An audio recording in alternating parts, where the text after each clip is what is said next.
এই বাংলাদেশে দুটা মানুষের হিংসা নেই। কয়টা? জোরে কয়টা? এক নাম্বার হলো ওস্তা।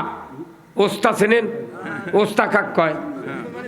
ওই যে মুসলমানি করে, এ যাই মুসলমানি করে এর কোন হিংসা নেই। কারণ কি, ই আজি আপনার একটা বেটা সনাত করেছে, পরে ওটি দোয়া করে যে আল্লাহ এর দান আর একটা লাতি হয়। কথা কোনা কি রে? আর ওই বাড়ির কাছে মাঝে ঘুম নেই, খালি মোট বেটা খালি ওটি হবি। কথা কর, এই ওস্তার হিংসা নাই। আর একটা রেজিস্ট্রি অফিসের মোহরি। আপনি যদি আজ 2 বিঘা দলিল করেন রানীনগর দা, ওই মৌরি তখনই দোয়া করে মনে মনে, আল্লাহ কাল যান 5 বিঘের বায়না দেয়। আর ওর ভাইয়ের ঘুম নেই, শালা মুটি কিনলো রে।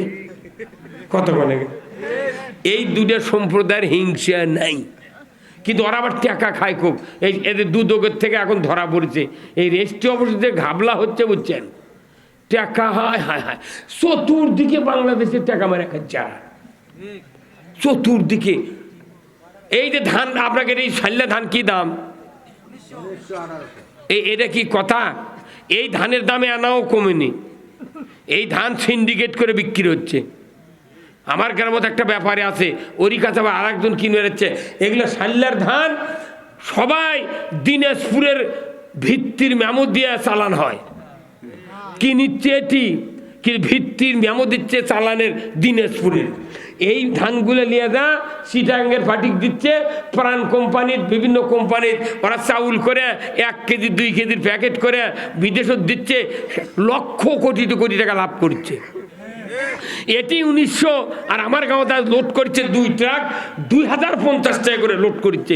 ওই ব্যাপারে কষে যে তোকে 150 টাকা মন দেবো, তুই কি দামে কিনবু, কিনে তুই আমাকে 150 টাকা মন দেবো, উই লিয়ে যা 2700 টাকা মন বেঁধিচ্ছে।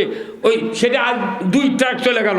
আমি আবার সাইডা বিস্কুট কিনে ড্রাইভারের থেকে শুনেছি, করছে হুজুর এটি ধান লোড দেন দিনাজপুরের মেমো দিয়ে। আরে মরিচ্ছি খালি জনগণ রে পাগল। কতক্ষণ আমার সাইলা লাগাচ্ছ এবার একে মরিছি রে, মোটা ধান ছাড়া আমি লাগাচ্ছ না, একে শেষ হয়ে গেছে। আল্লাহ করছে, আল্লাহ তাড়াতাড়ি সিন্ডিকেটটা এনে তুই দূর করে দে আল্লাহ।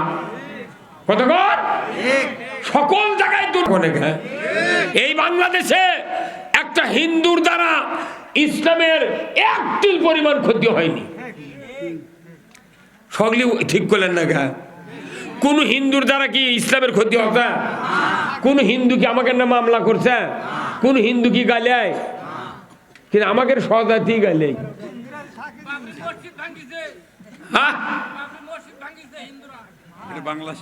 সেটা ভারতের ভাই, এই দেশে বাপরে উনি আবার কি দরদি। আমার দেশের মুসলমানদের ভারতত পল্লী আছে, উনি আবার মসজিদ ভাঙ্গা করছে। এটি মুসলমান মারেছে তা পল্লী আছে, সেই কথাই কবে না। হ্যাঁ কথা কর, কি কথা কি? এটি মুসলমান ফাঁসি দিয়া আয়না ঘরত গুলি করে গুম করে উই ভারত চা খাচ্ছে, আর উঠা চোখত পড়ছে না। কথা কর। এই বাংলাদেশে নামাজ কায়েম হোক। কারা কারা চান 2 হাত তুলে আল্লাহকে দেখান। লিল্লাহে তাকবীর, নারায়ে তাকবীর। আল কোরআনের আলো, আল কোরআনের আলো। এই ঘরে ঘরে সংসদে আইন কায়েমের জন্য 5 বছর পর পর আমরা ভোট দিই, কথা ঠিক কিনা? আমরা যদি একবার ভোট দিই যে আল্লাহর আইন চালু করবো সংসদে, বাংলাদেশে আল্লাহর আইন চালু হয়ে যাবে, কথা ঠিক কিনা? সংসদে ভোট দিয়ে তখন এমপি পাঠায়, তখন যে দল ক্ষমতায় যায় সেই দলের আইন চালু হয়। যাই যখন ক্ষমতা যায়, তাই মসজিদের সভাপতি, তাই প্রাইমারি সভাপতি, তাই হাই স্কুলের সভাপতি, কলেজের সভাপতি, উনি আবার বেবি স্ট্যান্ডের সভাপতি, উনি আবার সিএনজি স্ট্যান্ডের সভাপতি, ভটভটির সভাপতি, হাটের ইজারদার, উনি আবার মোট সাবদারের অফিস লেগেছে। হ্যাঁ কথা কন। ইনকা করতে করতে মোট সভাপতি হয়, যখন দেখি 4 জায়গা নাই পায়খানার সভাপতি হয়। হ্যাঁ কথা কন। এত নেতা, একটা নেতা নামাজ কায়েমের কথা বলে না। আমরা নামাজ কায়েমের কথা বললি তখন কয় হুজুর রাজনীতি শুরু করছেন। রাজনীতি না করলে খালেদার আইন কায়েম হবে না, রাজনীতি না করলে এরশাদ চাচার আইন কায়েম হবে না, রাজনীতি না করলে ইনুর আইন কায়েম হবে না, রাজনীতি না করলে আল্লাহর আইনও কায়েম হবে না। তাহলে তোমরা রাজনীতি করবে, আমরা কি আঙ্গুল চশমো? কথা কর না গা? তোমরাও রাজনীতি করো, আমরাও করি, জনগণ যাক চাই তাই ক্ষমতার দেবে, কিন্তু ওরা করবে, আমাকে করবে দিবে না। আমরা গলি করছি তুই মুক্তিযোদ্ধার বিরোধী, তুই কয়জনা খেলেছু, তুই কয় মুখ? আমি 23 জন মুক্তিযোদ্ধা পানি খেলেছি। এই রাতোয়ালের মুক্তিযোদ্ধা ছিল একজন আইনউদ্দিন নাম, আমাকে তেগরে ছিল, ওই 23 জন নিয়ে গেছিল। 23 জন মুক্তিযোদ্ধাকে আমি পানি খেলেছি, মুড়ি খেলেছি, কুশেরে গোড় খেলেছি নাগরা ঈদগাহ মাঠে। কে জানি রে মুক্তিযোদ্ধার সার্টিফিকেটের দাম হবি, খালি হাত দিয়ে যদি লেখে শোনো হইনি, আজ আমার বুড়ি বইয়ের চাকরি হলো।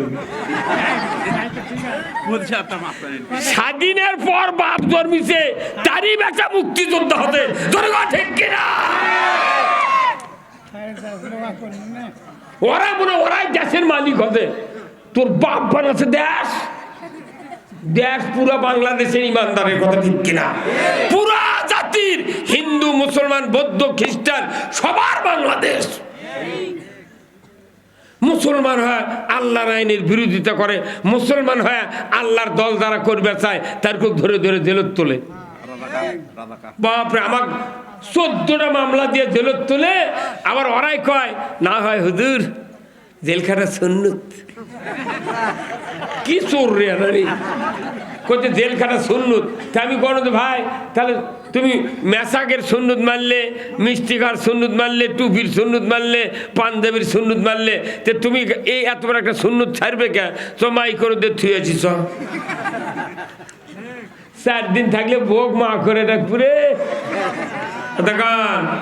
মুসলিম আমি, সৈনিক আমি, আমি চির রণবীর, আল্লাহকে ছাড়া কাউকে মানি না, নারায়ে তাকবীর। বীর মুসলমান ধরো আল কোরআন, ফিরায়া আনো সেই হারানো সম্মান। বীর মুসলমান নারায়ে তাকবীর, আল্লাহু আকবার, তোলো ধুনি ধরায়া রাখবার। বীর মুসলমান ধরো আল কোরআন, ফিরায়া আনো সেই হারানো সম্মান। বীর মুসলমান, আমরা বীরের জাত। কোরআন বিজয় না থাকার কারণে শিখে ইন্দুর বিড়াল আমাকে মাথায় লাগতেছে। এই কথা কর না ভাই, গেলার কথা কর না, কথা কি? হায় হায় হায়, জেল সবার থেকে ধরে নিয়ে যায়, ইনিতে বাড়ির থাকাই দেয় না। হায় হায় হায়, এই 16 বছরে কে মরেই গেছি ভাই। আমার 32 লাখ টাকা ফুরেছে হাইকোর্ট থেকে জামিন নিয়ে আসতে। এই রানীনগর কত যে সবার দাওয়াত দিয়েছি, একটা তো হাজির হবার দেয় না। কথা বলে আপনারা, হিন্দুকে পুজো হয়, গান হয়, যাত্রা হয়, তার কেন অনুমতি লাগে না? ইমানদারের মাহফিল হলি অনুমতি লাও, আবার কয় বক্তার আইডি কার্ডের ফটোকপি দাও। কে আমাকে বিয়ে দেবো? কে আমাকে বিয়ে দিব না, সে ফটোকপি লিখছ? কথা কর,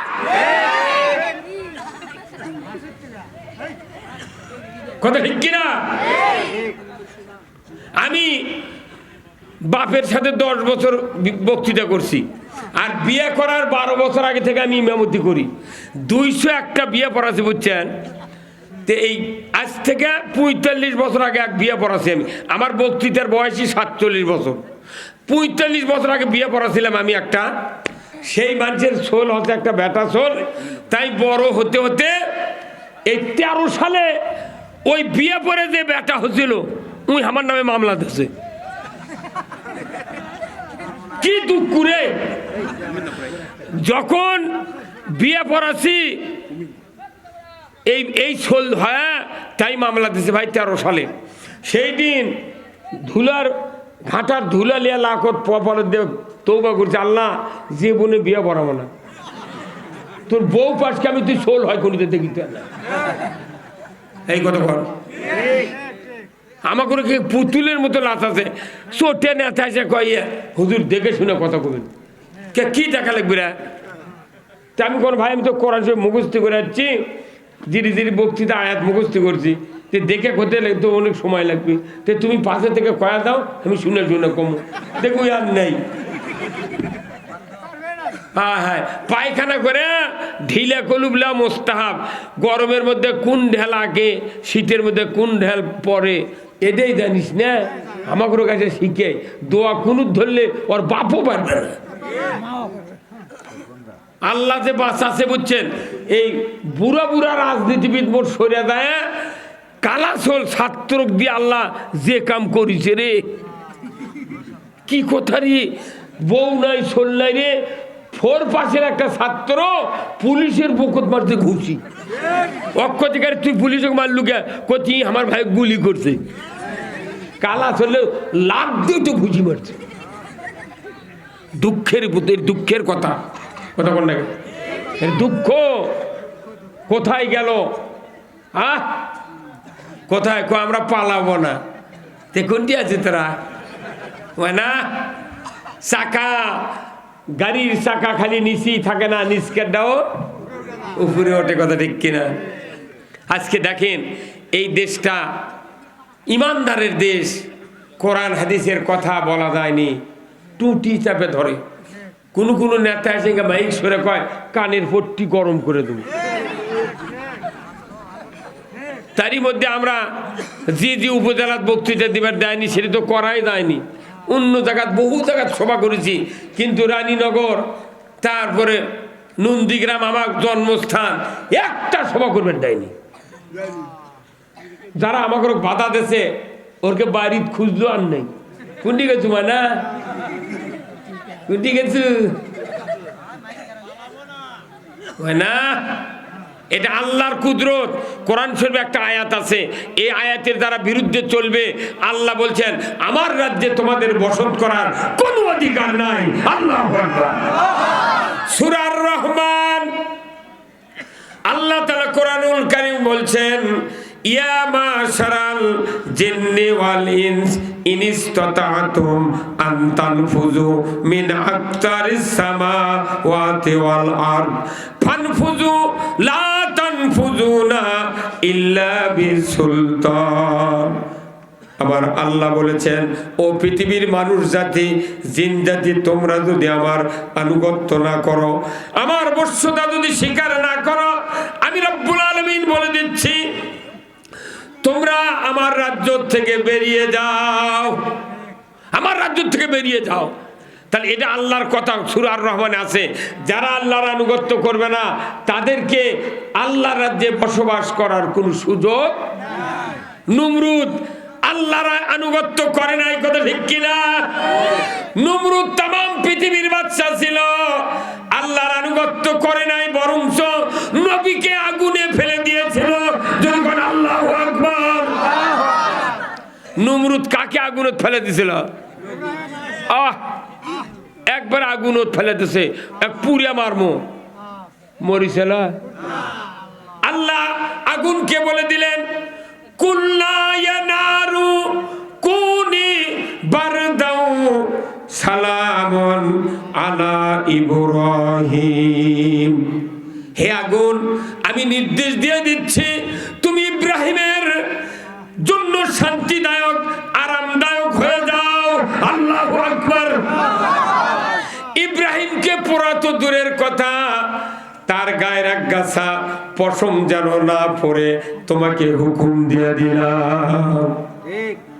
পুরো আগুনের ভেতরে 40 দিন অবস্থান করলেন, ধরে বলুন আল্লাহু আকবার। কয়দিন? 40 দিন বসে আছে লেটা পরে, পোড়া তো দূরের কথা, আগুনের একটা পশম পোড়ার শক্তি নেই। নমরুদ 39 দিন পর আসছে, দেখবে, দেখে করছে কেরে আগুন, তো 60 বছর পূজা করছি, 60 বছর পূজা করছি, তো প্রণাম করছি, তুই দুনিয়া গোটা পূর্বের পারিস, তুই আজরের বাতি ইব্রাহিমে পুরে পাইস না গা? আল্লাহর হুকুমে আগুনের আল্লাহ জবান খুলে দিছে, দিয়ে আগুন কষে যে এই ইব্রাহিমক তুলে দিয়ে তুই এনা নাম। আল্লাহু আকবার। আল্লাহু আকবার। আগুন বলেছে নমরুদ পূর্বের পারি কি পারি না, তুই খালি একই তুলে দে, তুই নাম। পেঁয়াজের চোষা রসুনের চোষা যে জোরে পড়ে তার সে 100 গুণ আগে তোমাকে পুরে ছাই করে ফেলে দেব। এই কথা নমরুদের একটা মেয়ে দোতলার থেকে শুনবার পাশে, কিরে আগুন কথা করছে আমার বাপের সাথে, তাহলে তো এই ইব্রাহিম যে সে মানুষ না। সুবহানাল্লাহ। ইব্রাহিম আলাইহিস সালামের কন্যা ওই কথা শোনার সাথে সাথে কালিমা পড়ে নিয়েছে, লা ইলাহা ইল্লাল্লাহু ইব্রাহিম খলিলুল্লাহ। আমার ভাইরা না, আমার ভাইরা নবীর পরিমাণ এনেছে নমরুদের মেয়ে, বাপের ঈমান আনার ভাগ্যে হয় নাই। আমার ভাইরা নমরুদ আগুনে ফেলে দিল। 40 দিন পর যখন পুড়ল না, নমরুদ বুঝতে পারল না জানি ইব্রাহিমের সাথে এমন কোন শক্তি আছে, তাকে যদি আর কিছুদিন আমি এখানে রাখি হয়তো আমার এলাকা গজবে ধ্বংস হয়ে যাবে।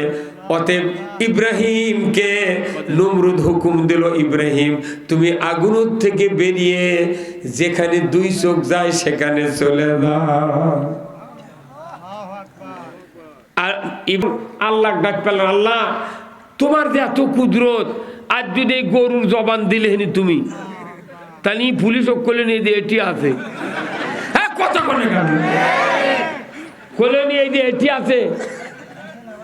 আল্লাহ যে গরুর জবান দেয়নি এই দিন বাঁচে গেছি, সেই দিন আমি তারপরে 16 বছর গরু শুদ্ধ আওয়ামী লীগ করছে। বাপরে দাপট রে বা, ভেকুয়ালা মাটি কাটে, হুক করে দেয় চেয়ারম্যান, হুক করে নেতা দেয়, চাবি খুলে নিয়ে চলে যায়। থানাত গেল 30,000 টাকা দেয়, তুই কেটে মাটি কাটবে লাগছো। আর এখন গোটা বাংলাদেশ খালি চালা চালিচ্ছে, কোন যে শুদ্ধ ঘুরিচ্ছে কথা বল। এগুলা দমন প্রেরণ আল্লাহর সহ্য হয় না। নমরুদের এই দমন প্রেরণ আল্লাহর সহ্য হয়। আমার ভাইয়েরা ইব্রাহিম আলাইহিস সালাম একবারে ফকির মিসকিনের কাতারের পাশে গিয়ে দাঁড়াচ্ছে। আল্লাহু আকবার। ঠিক মুশরিক জাতি বিশ্ব সুন্দরী সারা তার ঠিক দীপুরের সময় হাতির পিঠত চড়ে ডান দিকে 40 জন দাসী, বাম দিকে 40 জন দাসী, লক্ষ টাকার হীরার ফুল জড়িত মালা নিয়ে তখন ওই ময়দানত নামিছে। ধরে কোন সুবহানাল্লাহ। বিশ্ব সুন্দরী সারা ময়দানে যখন নামলেন, ঠিক রাজা বাদশার ছেলেদের কাতার প্রদক্ষিণ করলেন, কাউকে পছন্দ হলো না। মন্ত্রীর ছেলেদের কাতার প্রদক্ষিণ করলেন, কাউকে পছন্দ হলো না। ইমামের এমপিদের সন্তানের কাতার প্রদক্ষিণ করলেন, কাউরও পছন্দ হলো না। আমার ভাইয়েরা আস্তে আস্তে বণিক সওদাগর চেয়ারম্যান মেম্বার এদের কাতারের ছেলেদের কাছে গেল, কাউরে পছন্দ হলো না। দ্বীপ্রহর করে গেল, 40 করে 80 জন দাসী বলছে, রে সারা আজকে তোমার ময়দানে স্বামী বোধহয় নাই। কাউকে যখন পছন্দ হলো না, রাজার বাদশাহ ছেলেদের পছন্দ হলো না, এমপি মন্ত্রীর ছেলেদের পছন্দ হলো না, তুমি সামনের দিকে যাচ্ছ, আজকে বাসায় চলো, আগামীকাল আসবো। কিন্তু বিশ্ব সুন্দরী সারা বলল, রে ছেলেরা আমাকে বিরক্ত করো না। আমার মন ডেকে বলে, আমার যিনি স্বামী হবেন, আমার যিনি বন্ধু হবেন, তিনি হয়তো লাস্টের কাতারের দিকে আছে। তুমি বল আল্লাহু আকবার। আমি বাড়িতে যাব না, আমি আরো চলে যাব পেছনের দিকে। আবার যায় ছেলেরা চলে যায়, অতিক্রম করে, স্বামী হিসেবে কাউকে পছন্দ করে না। আবার দাসীরা বিরক্ত করলো, এ সারা, সামনে গেলে তুমি পাবে না, ওখানে তো ফকির মিসকিনের কাতার, গরিব মানুষের বেটা, ওই দিক কি তোমার পছন্দ হবে কথা ঠিক কিনা? তখন বিশ্ব সুন্দরী সারা বলছেন, রে ছেলেরা, তুমি জানো না আমার এই ময়দানে যে স্বামী হবে 3 দিন আমি তাকে স্বপ্নে দেখেছি, 3 দিন আমি স্বপ্নে দেখেছি, তার কপালে লেখা আছে মুহাম্মাদুর রাসূলুল্লাহ।